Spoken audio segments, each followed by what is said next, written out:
किस्त नंबर 23। शहर दिल अपनी ही धुन में रहती थी। एक लड़की शौक और चंचल सी, फूलों से बातें करती थी, तितली के रंग पकड़ती थी। एक धनक थी उसके आंचल पर, फिर जाने क्या तूफान आया। तितली के रंग बिखर गए, आंचल के रंग उतर गए। जब पूछा किसी ने, ए लड़की तुमने चुप क्यों साध ली है, वो कुछ न बोली, बस रो दी और खाक पे हाथ की उंगली से एक लफ्ज झट लिख डाला। फिजा थक कर वापस चली गई। वलीद ने भी चुप साध ली थी। ईमान जैसे उस खुरखार रास्ते पे चलते खुद से बिछड़ी जा रही थी। यूनिवर्सिटी आती मगर कोई भी क्लास अटेंड किए बगैर कैंपस की नहर के किनारे सर झुकाए बैठी रहती। कभी कैंटीन जाके बैठ जाती। इस वक्त भी वो सर झुकाए खुद से भी गफलत की कैफियत में बैठी तिनके से मिट्टी कुरेद रही थी जब कोई आहिस्तगी से चलता इसके मुकाबिल आन बैठा। ईमान ने सर उठाया और मूसा को देखकर होंठ भींच लिए। What is this? इसका बढ़ाया हुआ कागज का पुर्जा लेने से गुरेज करते हुए बुझे हुए लहजे में बोली थी। वलीद हसन का एड्रेस है, घर का, ऑफिस का। मूसा के जवाब पे ईमान की निगाहों की उलझन बढ़ गई थी। तो फिर ओफो, अपनी अप्रोच का एक नन्हा सा सबूत पेश कर रहा हूँ। कहीं आप ये ना समझ बैठे महज भड़के मार रहा हूँ मैं। बस एक फोन कॉल और काम खत्म। वो अपनी बात के इख्तिताम पे सफाकी से हंसा और ईमान का चेहरा सफेद पड़ गया। मैंने कहा था ना तुम ऐसा कुछ नहीं करोगे, मैं तुम्हारी बात मानने को तैयार हूँ। वो बोली तो इसके हलक से मुश्किल फंसी फंसी आवाज निकल सकी थी। ठीक है, मुझे यकीन है, लेकिन खुद को संभाले तो सही। यू नो आपकी फ्रेशनेस खत्म हो रही है। मुझे अपने लाला के लिए वही फ्रेश सी ईमान चाहिए जिन्हें देखकर वो फिर से जिंदगी की तरफ पलटे थे। उसे कांटों पर अच्छी तरह घसीट कर वो कितने अपनायत भरे अंदाज में गोया हुआ था। जो बात कही थी वो आम हालात में ईमान को हत्थे से उखाड़ सकती थी, मगर इस पल इसके बेबसी इंतहा पे पहुंची हुई थी। आंखों में उतरे आंसू होठ कुचल कर पीते हुए इसने आहिस्तगी से सर को इस बात में जंबिश दी थी। गुड, ऐसे ही तावन करती रहे तो मुझसे आपको इंशाल्लाह कभी कोई शिकायत नहीं होगी। वो मुस्कुराता हुआ उठकर चला गया। ईमान होठ भींचे आंसू साफ कर रही थी। बताओ कैसा लगता है किसी को पाके खो देना, किसी के साथ तो चलना मगर इसका ना हो पाना, खुद ही को कोसते रहना मगर इसको ना कुछ कहना, खुद ही गिरना संभलना, हंसना और रो देना। बताओ कैसा लगता है ख़ज़ा की सख्त सर्दी में, हिजरी की लंबी रातों में, किसी की याद में रोना, किसी को सोचते आंखें खो देना। इसने सुना था वलीद हसन अपनी ट्रिप अधूरा छोड़कर चला आया। इसके दिल ने एक बिप सी की थी, मगर दास्ता इसने चेहरे पर कोई तासुर नहीं आने दिया था। मगर इसी शब तब से खामोश तमाशाई बने बाबा इसके कमरे में रात को चले आए थे। वलीद वापस आ गया है, तुम्हें पता तो होगा। कोई भी तमहीद बांधे बगैर उन्होंने मतलब की बात की थी। वो जो इन्हें अपने कमरे में देखकर ही इनकी आमद का मकसद समझ गई थी, खुद को इनका सामना करने के लिए तैयार करने लगी। तुम्हारी जिंदगी के मुतालिक हर फैसला तुम्हारी रजा और ईमा पर किया गया था ना ईमान? वो पूछ रहे थे और वो उंगलियां चटखा रही थी। अब मैं तुमसे किसी किस्म की हमाकत की तवक्का नहीं करूंगा। आई डोंट नो कि तुम दोनों के दरमियान क्या मिसअंडरस्टैंड हुआ है। मैं सिर्फ इतना जानता हूँ कि अब तुम हमें जलील नहीं करोगी। ओके पापा, मैं ये शादी नहीं कर सकती प्लीज। और रुहासी हो गई थी और पापा ने जिंदगी में पहली बार उसे इतने बुरे तरीके से डांटा था कि वो शिजदर रह गई। मैंने जो कहना था वो मैं कह चुका हूँ। तभी मामा खाने का कहने चली आई तो मैं भी बादल नखास्ता खाना खाने के लिए अपने कमरे से निकल आई, मगर कुछ भी खाने को दिल नहीं चाह रहा था। सो खाना छोड़ छाड़ कर अपने कमरे में उठकर वापस चली गई। मामा के खामोश निगाहें पापा ये आ ठहरी थी जो इत्मीनान भरे अंदाज में खाना खा रहे थे। एक तो इस लड़की ने आजिज करके रखा हुआ है, आप इससे एक बार फिर बात करें ना, हमारी तो कुछ सुनती ही नहीं है। मामा के लहजे में दबा दबा गुस्सा था। पापा ने चम्मच वापस प्लेट में रखा और पानी का गिलास उठा लिया। वलीद आ गया है कि यही बात इसने मुझसे कल आएगा, खुद बात करेगा। इनके कहने पे मामा के चेहरे पे एक इत्मीनान सा फैल गया। ईमान जब कमरे में वापस आई तो टेलीफोन तसलसल से बज रहा था। इसने कुछ लम्हे टेलीफोन सेट को घूरा, फिर आगे बढ़कर आहिस्तगी से रिसीवर उठा लिया। ईमान ईमान मेरी बात सुनो प्लीज, बोलो। वो जितनी बेकरारी बेताबी से कह रहा था, जवाबन ईमान का लहजा उसी कदर सर्द और रूखा हो गया था। तुम इस रोज मुझसे मजाक कर रही थी ना? मजाक? मेरा आपसे ऐसा कोई ताल्लुक नहीं रहा है वलीद हसन, और औरत कभी मजाक में तलाक का मुतालबा नहीं किया करती, समझे? अहमकों की जन्नत से निकल आओ। तीखे लहजे में इसने एक एक लफ्ज चबा चबा कर कहा था और दूसरी सिमत वो जैसे बेतरह टूट फूट कर शिकार हो गया था। क्यों कर रही हो ऐसा? मुझे बताओ क्या गलती हुई है मुझसे? गलती आपसे नहीं मुझसे हुई है। जाने कैसा जाल फेंका था तुमने, अकल ही जब्त कर डाली मेरी। सब कुछ भुला दिया और मैं अपने नज़दीक जो भी जैसा भी मिला उसी पे काना होने लगी, जबकि तुम गवाह थे कि मैं तुम्हें पसंद नहीं करती थी। इतने सपाक अल्फाज वलीद हसन के वजूद के परखचे उड़ा गए। तो तुम पछता रही हो मेरा इंतखाब करके। वो बहुत ताख़िर से खुद को संभाल कर बोला तो लहजे में तंजिया काट के साथ टूटे एतमाद की किरचियों की चुभन भी थी। हाँ, दो टोक कते और सर जवाब था जो वलीद हसन को अंदर तक काट कर रख गया। मजीद कुछ भी नहीं रह गया था कहने सुनने को। इसने बेजान हाथों से सेल फोन वापस जेब में रख लिया। सच शुक्र कि अम्मा अभी कुछ देर केबल उठकर वहां से गई थी। वह आहिस्तगी से उठा था और दरवाजा खोलकर बालकनी में आ गया। हवा सर्द थी। सहन में लगे पीपल के दरख्त के पत्ते हवा की शरारत पे बजते तो खामोश फिजा में जलतरंग बज उठते। वो सिरगट की कश ले रहा था जब हवा के दोष पे लहरती आवाज ने इसकी तवज्जो अपनी जानिब खींची। तुम मेरे कौन हो? तुमसे है ताल्लुक कैसे? तुम किसी धुंध में लिपटी हुई तन्हाई हो, मेरी शोहरत हो और दुआ हो, मेरी रुसवाई हो। तुम मेरे कौन हो? तुमसे है ताल्लुक कैसे? इसने जलती हुई सिगरेट होठों के दरमियान रहने दी और रेलिंग से टेक लगाकर जलती आंखों से नीचे देखा। खेतों के पार गुलाबों के झुंड में जुगनू दमक रहे थे। उसे ईमान की बेरुखी पे एक बार फिर ताव आने लगा। जब भी कुछ सोचा और पलट कर कमरे में आ गया। जैकेट और सेल फोन उठाया और कमरे से निकल कर सीढ़ियां पर लंघता हुआ नीचे आया तो फिजा किचन में मसरूफ थी। कदमों की आहट पे खिड़की से झांका और उसे देख कर कुछ देर यूं ही तकती रही। आखिर कहाँ है भाभी? मुझे गाड़ी की चाबी चाहिए थी। अंदर है अपने कमरे में। इस वक्त कहाँ जा रहे हैं वली भाई? वो तशवीश में मुब्तला होती किचन से निकल आई थी। अभी सहन अबूर करके कमरे के दरवाजे तक ही पहुंची थी कि चाबी समेत बाहर आ गए। इस वक्त कहाँ जा रहे हैं भाई? कुछ काम है। अम्मा को मत बताइएगा, लेकिन आप जा कहाँ रहे हैं मुझे तो बता दे। फिजा को इसके कदमों का साथ देने को बाकायदा दौड़ लगाना पड़ी थी आपकी डियर सिस्टर से बाज पर मुलाकात करने। वो रुक गया था। फिजा ने एनर्जी सीवर की रोशनी में इसके चेहरे को खायब नजरों से देखा था। इस वक्त सुबह चले जाइएगा, फिजा ने आहिस्तगी से मगर इजाजत से कहा। वो सर झटक कर मुस्कुराया। बड़ी जहर भरी मुस्कान थी। मुझ पे एक एक लम्हा भारी है भाभी। आप सुबह की बात करती हैं, कितनी लंबी रात है बीच में, अंदाजा है आपको? वो जैसे जब्त खोकर बिखरने लगा और यही उसे गवारा नहीं था। जब भी रुख फेर कर होठ भींच लिए। आई एम सॉरी मान उसे एहसास हुआ तो भारी आवाज में बोला। फिजा के चेहरे पर अजियत रकम होने लगी। ऐसा मत कहिए भाई, सॉरी तो हमें करना चाहिए आपसे कि मैं चलता हूँ फिर बात करेंगे। वो एकदम उसे हाथ उठाकर टोक कर लंबे डिंग भरता हुआ डेवड़ी पार करके बाहर निकल गया। फिजा वहीं खड़ी सोचों में गुम थी। इसके चेहरे पर तफक्कुर था। तुमने गिरते हुए पत्तों को तो देखा होगा, अपनी हर सांस वो टहनी पे गिनवा देते हैं। क्या खूब सजाते हैं वो बहारों में शजर को, कड़ी धूप में अपना आप जला देते हैं। कितने बेरहम शजर है, नए पत्तों की खातिर पुराने पत्तों की वफाओं को भुला देते हैं। बात लेकर निकली तो उसका जिस्म सर्दी महसूस करने लगा। इसने आगे बढ़कर पहले हीटर ऑन किया था, फिर तौलिए में कैद लंबे बालों को झटक कर पुश्त पर गिराने के बाद डाइनिंग टेबल के सामने आकर ब्रश उठाया और बाल सुलझाने लगी।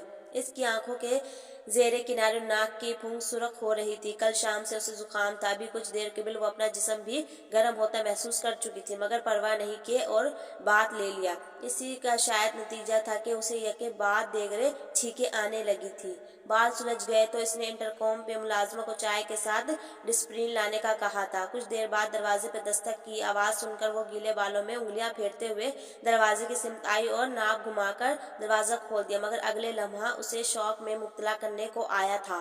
खुले दरवाजे की चौखट पर वलीद हसन को इस्तादा पाके इसके असाब को धचका लगा था। वो आएगा ये जानती थी वो, मगर यूं इस तरह रात के वक्त इसका अंदाजा नहीं था। जब भी कुछ लम्हों को साकिन रह गई थी, वलीद हसन के खामोश निगाहों ने इसका सरता पा जायजा लिया था।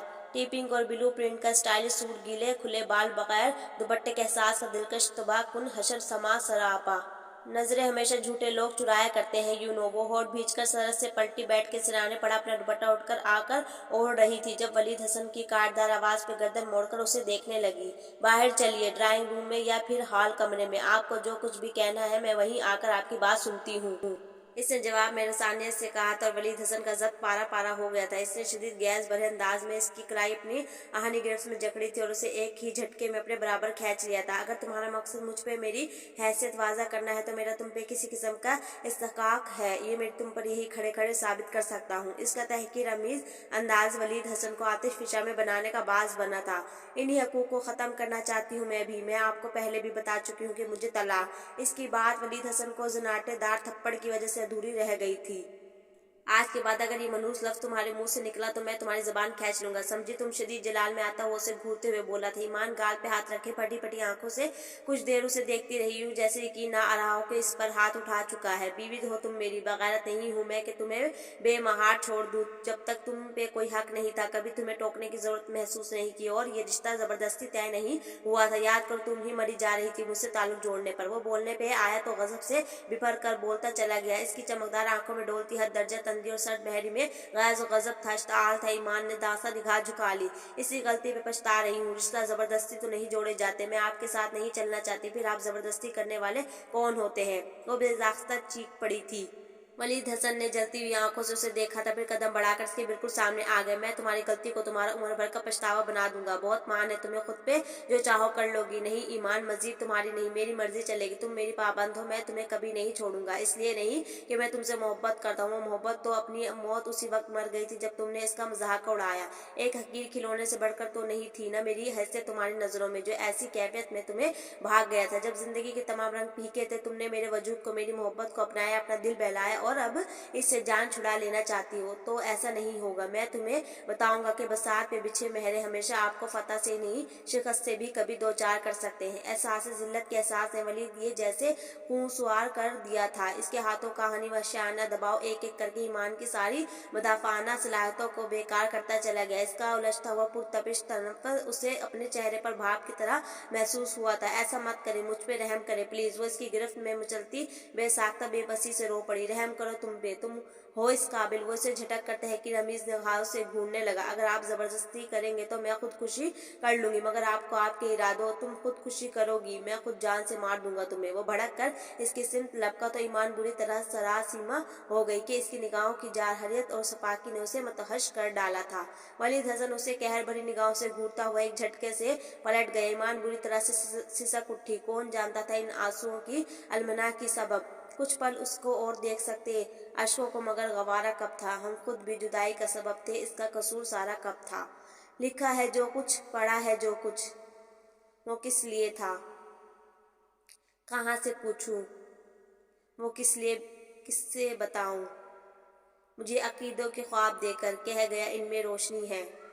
चमकती कदरों की झिप दिखाकर मुझे बताया ये जिंदगी है। सिखाए मुझको कमाल ऐसे, यकीन न लाए सिखाने वाले। अगर मैं इन्हीं को जा सुनाऊं मैं के आंखों के दस्तरस में, नई मुनाजिर कहाँ से लाऊं, कहाँ मैं जिनसे कमाल रखूं, ख्याल ताज़ा कहाँ सजाऊं। ज़मीन पैरों तले नहीं है तो कैसे तारों की सिमत जाऊं। पुरानी कदरें जो मोहतरम है इन्हें संभालूं या आने वाले नए अकीदों का भेद पाऊं।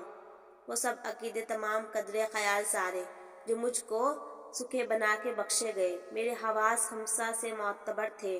जब इनको रहबर बना के निकला तो मैंने देखा मेरे हाथों में कुछ नहीं है। मैं ऐसे बाजार में खड़ा हूँ जहाँ करंसी बदल चुकी है। फिजा इसके लिए चाय लेकर आई थी, कमरा खाली था। बेड की चादर बेशकन और पाइंती की सिमत पड़ा कंबल यूं ही तय लगा पड़ा था। कमरे की खिड़कियां खुली थी जिनसे सूरज की रोशनी चमकती किरणें बड़ी आजादी से कमरे में फैली हुई थी। टेबल पे मौजूद एश ट्रे सिगरेट की राख से बोझ थी। फिजा ने गहरा सांस भरा और भाप उड़ाता चाय का मग टेबल पर रख दिया। गोया वो सारी रात नहीं सोया था। इसके दिल पे धरा बोझ कुछ और बड़ा। एश ट्रे उठाकर डस्टबिन में झाड़ी और इसकी तलाश में बालकनी की सिमत आ गई। वो वही मौजूद था। फिजा ने वही थमकर उसे देखा था। वो एकदम से छा जाने वाली जबरदस्त पर्सनैलिटी का मालिक था। खुले देहाती माहौल में पला बड़ा फलूदी वजूद नाकाबिले तस्कीर दिखाई देता। वो जिसके अंदाज में हमेशा बड़ी शान बेनियाजी और हद दर्जे इस्तिगना छलकता था, जिसे अपनी अना, अपनी इज्जत नफ्स और वकात नाजीज था कि इसने ईमान की चाहत में बुरी तरह से बेबस हो जाने के बावजूद झुकना पसंद नहीं किया था, मगर अब जैसे बुरी तरह से टूट फूट का शिकार था। फिजा को ईमान पे जितना गुस्सा आया था, वलीद पे इस कदर रहम। वली भाई, इसके पुकाने पे वलीद जो खत्म हुए सिगरेट से नया सिगरेट सिलगा लगा रहा था, लम्हा भर के जैसे इसकी सिमत मुतवज्जा हुआ। आपको पता है ना स्मोकिंग कितनी खतरनाक है इंसानी सेहत के लिए। कुछ नहीं होने लगा है मुझे, डोंट वरी, वो बेनियाज पुरनकूत अंदाज में कहकर गहरे कश लेने लगा। आप सारी रात भी नहीं सोए हैं ना?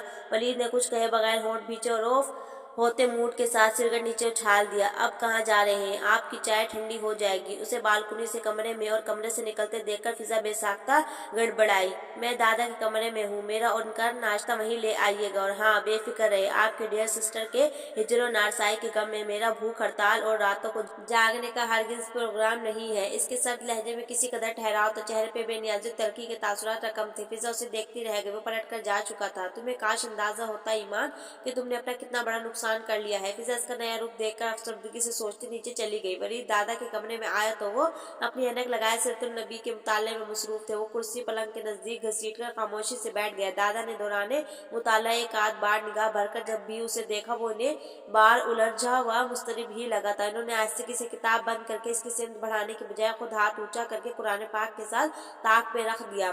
खैर है पुत्र, इतना खामोश क्यों है तू? दादा की आवाज से वो चौंका, फिर सीधा होकर बैठ गए। आपसे एक जरूरी बात करने की गर्ज से आया हूँ। हाँ हाँ बोलो। दादा ने अपनी पुश्त पे तकिया रखते हुए ध्यान से उसे देखा। दादा, मैं फौरी तौर पर ईमान की रुखसती चाहता हूँ। मुझे पता है मेरे पुत्र को जल्दी है। मैं बात करूंगा तेरे अब्बे से, फिक्र ना कर। दादा के चेहरे पर मुस्कान उतर आई। दादा, बहुत जल्दी, एक हफ्ते के अंदर अंदर अगर मुमकिन हो सके तो। इसकी बात पर दादा चौंके थे। इतनी जल्दी क्यों है तुम्हें? इनके सवाल पर वलीद ने होंठ भींच दे। कम से कम दादा को वजह नहीं बता सकता था वो। अच्छा चल ठीक है, मैं तेरे अब्बे से बात करूंगा और इर्तिजा से भी, हो सकता है मान जाए। दादा ने हंसकर कहते इसका घुटना थपका। अपने अंदाज के मुताबिक इसी अफरा तफरी की वजह इन्होंने हंस की थी, इसने इनका मूड खुशगवार कर दिया था। कोशिश नहीं दादा, आपने अपने दोनों बेटों से ये बात मनवानी है। इसने अपनी बात पे जोर देकर कहा तो दादा ने मुस्कुराती हुई निगाहों से उसे देखते हुए गोया वादा भी कर लिया। जब फिजा नाश्ते की ट्रे के साथ अंदर आए तो आकिब भी इसके साथ था। मुझे पता चला आज मोहतरम दादा के साथ नाश्ता करने वाले हैं तो मैंने भी ये मौका गंवाना मुनासिब नहीं समझा। ईद का चांद हो गए हैं आप तो इतना कम मयसर आते हैं। आकिब सूट बूट पहने बिल्कुल फ्रेश तैयार हालत में बड़े खुशगवार मूड में बात कर रहा था। वलीद ने एक निगाह के पुरवकार पॉलिशिड सरापे पर डाली थी और खामोशी से फिजा का बढ़ाया हुआ मग थाम लिया। अब मयसर आया करेगा, बीवी घर ला रहा है ना, फिर देखना हर वक्त इसके गिर्द चकराता हुआ मिलेगा। दादा का मूड जितना खुशगवार था, गुफ्तगू भी उसी कदर खुश दिली से फरमा रहे थे। आकिब और फिजा दोनों ने एक बारगी चौंक कर पहले दादा और फिर वलीद को देखा था। अच्छा, तो इस सिलसिले में सिफारिशें लेकर तशरीफ लाए हैं मोहतरम आपके पास। आकिब के होठों पे मुस्कुराहट उतर आई, जबकि वो हनूज संजीदा था। कब ये नेक काम अंजाम पा रहा है? वो जब दादा के कमरे से निकल रहा था, आकिब ने मुस्कुराते हुए सवाल किया था। मेरी तरफ से आज ही अंजाम पा जाए। वो जिस लहजे में गोया हुआ था इसमें बेताबिर शौकी नहीं, सर्द महरी और फुंकार का तासुर था। आकिब एकदम खामोश हुआ था। खुद को रिलैक्स करो वली, अप्स एंड डाउन जिंदगी का हिस्सा है, टेम्पर लॉस मत करो यार। जिंदगी का ये मूड खुशगवार जो खुशी का मुतकाजी है उसे उसी तरह से, अब इसकी गुंजाइश बाकी नहीं रही है। मेरे सीने में अलाव दुबक रहा है, इतनी तपिश है कि दिन रात जलता हूँ। ये सारी आग इसके वजूद में उतारूंगा तब चैन आएगा मुझे। खोलते हुए असाब पे काबू पाए बगैर वो इस कदर तंदी और हकारत से बोला था कि आकिब ठिठक कर उसे तकता रह गया, जबकि वो मजीद इसके सुने बगैर आगे बढ़ता अपने कमरे में जा घुसा था।